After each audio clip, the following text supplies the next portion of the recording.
And so the question that I propose is, what makes a great landscape photo? And I don't know if many of you have really thought about this before, but if we go through some of the things that I thought about when I was thinking about what makes a great landscape photo, maybe some of these will ring true with you as well.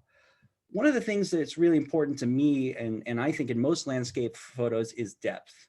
Having depth, meaning that we can feel, I mean, my camera is in this photo is right above these snow pillows, as I call them here in Yosemite, but I also have the ability to view all the way back in the valley here, almost a mile or two away. And so we have great depth where we're just a few inches above the snow, but we can also view things that are maybe a half a mile away. So depth in a landscape photo really helps the viewer to experience the photo and the grandness of the scene, whatever it might be. Here's another one, another photo involving depth where I, again, used water and these rocks in the foreground close to me, but I also have the Golden Gate Bridge in the far distance as well. So you can really feel as though you're seeing the grandness of that scene. The other thing that I thought of that was good for landscape photos is sharpness and clarity. So how sharp the image is, how well it's in focus, how much can be seen by the eye and the detail that can be seen in the photo. So everything from fine details down in here in the leaves to the leaves up here in the trees and everything in between. Clarity as well. So clarity is a little bit different than sharpness, but having the clarity of the objects here from, for example, if there was no light in here, everything would look very flat and undistinguished. So clarity will help to bring things out from the scene and allow the user to experience it. Again, here with the sharpness and clarity, here's a shot where I actually took many focus shots, one here in the foreground, another one out here in this foreground, and then some shots at the focus of the bridge to make sure that everything was in focus. And that's always very important, to make sure everything's in focus in a landscape shot. If this was blurry or the Golden Gate Bridge was blurry, it would kind of take away from the photograph. The next thing I thought of with great landscape photos is color. And that's not always true. There's great black and white photos, but today modern colored digital photography, color is very important. That could be great color from a sunrise like you see here in Yosemite, where the sky just went what I call apocalyptic. And it was probably one of the best sunrises I've ever seen in my life, actually. But it could mean the color from a great sky. It could also mean color in the foreground and contrasting colors. Like you have the orange and the blue here of the blue skies and the orange poppies here at the super bloom in Southern California. So color can be very important, where we're either enhancing colors, making color harmonies, or contrasting colors with our scene. The next thing I thought of was texture. Texture is very important to connecting the viewer to a scene. Texture like the sand that we see here in the foreground of this shot. If we have texture in our scene, texture is what really connects a viewer to a photograph. You can almost feel your feet sinking into the ripples of the sand, and you can almost feel like you can reach out and touch them. Having texture there really allows the viewer to experience what it would be like to be there.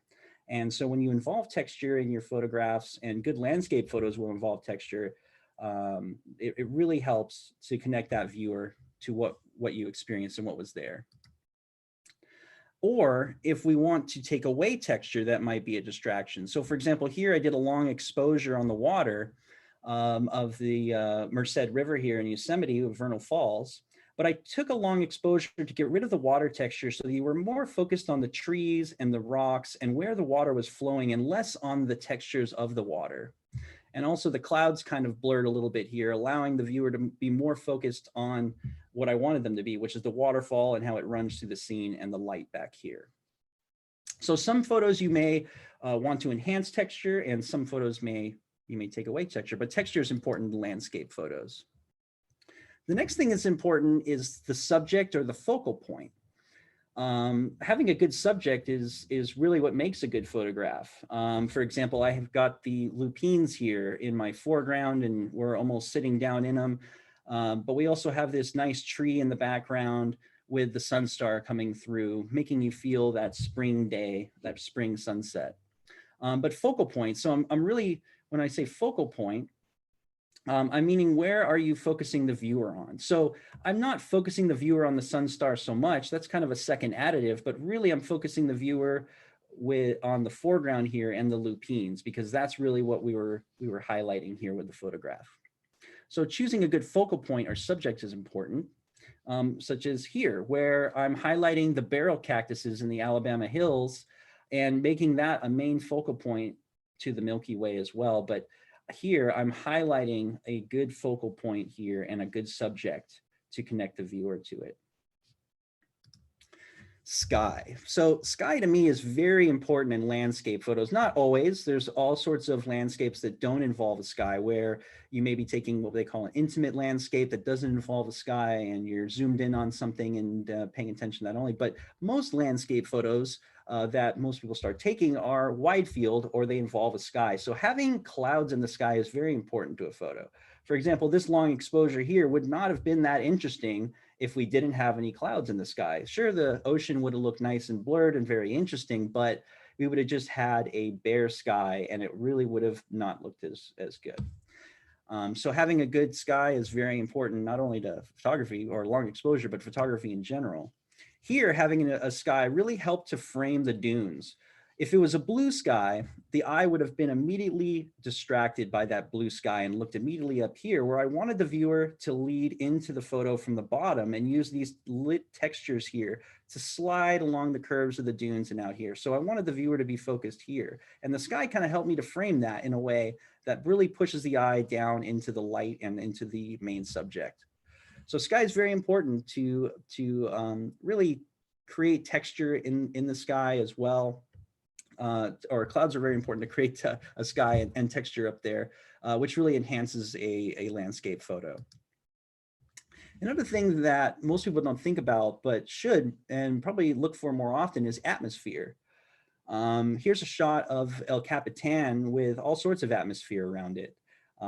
You've got it was a fresh storm with clouds hanging in the valley, but we just had this bit of light coming through, and the atmosphere of the clouds really helped to frame El Capitan and focus the eye where the light was. If we were at a blue sky up here, the eye would immediately be drawn up into that, and it would have been a distraction. So having the atmosphere in here really helped to make the scene. You can almost feel the clouds ripping around here and dancing. Here is the same scene, but done on a wide field. And you can see the atmosphere with the fog in the valley here and the clouds and the light coming through was really key. This is one of my favorite photographs, but this is the atmosphere that I love shooting, is just having things happening in the air. It allows light to seep in and be diffused. You can see the light just kind of filling through the fog here and really creating a wonderful full-blown scene. Atmosphere is super important and something I look for often when I'm shooting landscapes. One of the last ones I want to talk about is light. Light is one of the most important ingredients to photography, and especially to landscape.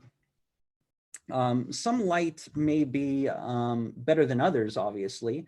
And for example, here, this is a shot taken in Death Valley at Zabriskie Point. And actually, it may look like the sun is up here, but this is before the sun had risen, and I'm still got enough light to make it look highlighted here. So I chose a softer lighting situation before the sun came up because it helped me to get better shadow detail and a better exposure. Oops, I went forward, I'm sorry. The choice of the light helped me to get the scene all in focus, as well as it didn't wash out with too much harsh light, some of the textures and colors in here. And I was really able to make the colors pop out of here. So light is an important ingredient. We'll talk about light a little bit more later on in the presentation, but super important to your landscape photos and choosing a good light.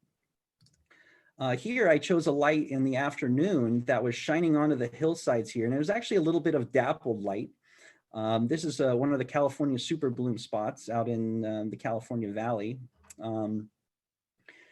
But choosing a backlight here helped to make sure that everything was nice and even, again, in exposure. But I also like that if I was shooting this earlier in the day, for example, the sun would have been behind the mountain and it would have been much more contrasted here in this area specifically. So choosing a good light, again, very important to landscape and having the right light happening for you.